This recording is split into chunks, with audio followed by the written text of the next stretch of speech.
to O. E plus R is equal to O.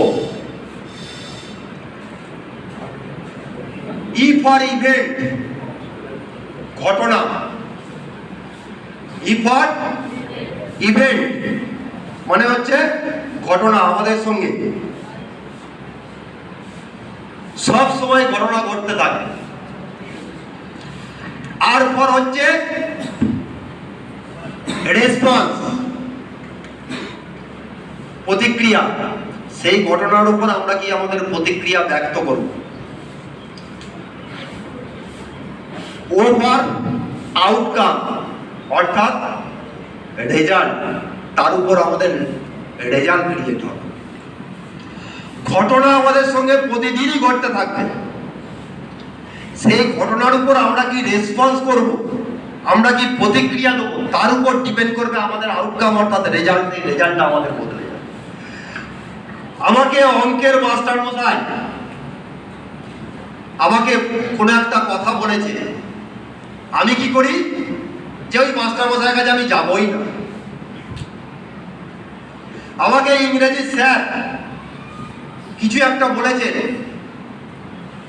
আমি ওই ইংরেজি স্যারের কাছে আর যাবই না। কি এসে যাবে?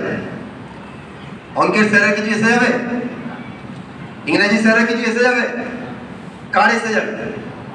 সামান্য ঘটনা, ওটা হচ্ছে ঘটনা। ইভেন্ট হচ্ছে তোমরা স্টুডেন্ট, ঘটনা হচ্ছে রেসপন্স হচ্ছে তোমরা অঙ্কের টিচারের কাছে কি দিয়েছো, ইংলিশ টিচারের উপর কি দিয়েছো, তার উপর কিন্তু তোমাদের আউটকাম হবে, রেজাল্ট হবে। কিছু এসে যাবে, তাদের কর্তৃপক্ষের কিছু এসে যাবে, স্কুলের কিছু এসে যাবে। আমি বলবো সেই অঙ্কের টিচারের সঙ্গে, সেই ইংলিশের টিচারের সঙ্গে তোমরা রিভেঞ্জ নাও না। তোমরা তোমাদের রিভেঞ্জ নেওয়ার জন্যই তাদের কাছে আর যাও না, যাবোই না। আমি বলবো আজকের পর থেকে তোমরা রিভেঞ্জ নেবে, সেই অঙ্কের টিচারের কাছে রিভেঞ্জ নেবে, ইংলিশের টিচারের কাছে রিভেঞ্জ নেবে।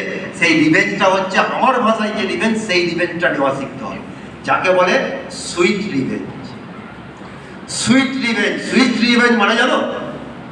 সুইট রিভেঞ্জ মানে হচ্ছে সেই অঙ্কের টিচারকে গিয়ে বলো, স্যার আমি এই অঙ্কটা আজকে করতে পারিনি বলে আপনি আমাকে যেটা বলেছেন ঠিক আছে, কোনো অসুবিধা নেই, কিন্তু আজকে আমি আপনাকে চ্যালেঞ্জ করছি, আজকে আমি আপনার সঙ্গে কমিটমেন্ট করছি এই ক্লাসের অঙ্কেতে আমি টপার হয়ে নিজেকে দেখাবো। এটাকে বলে সুইট রিভেঞ্জ।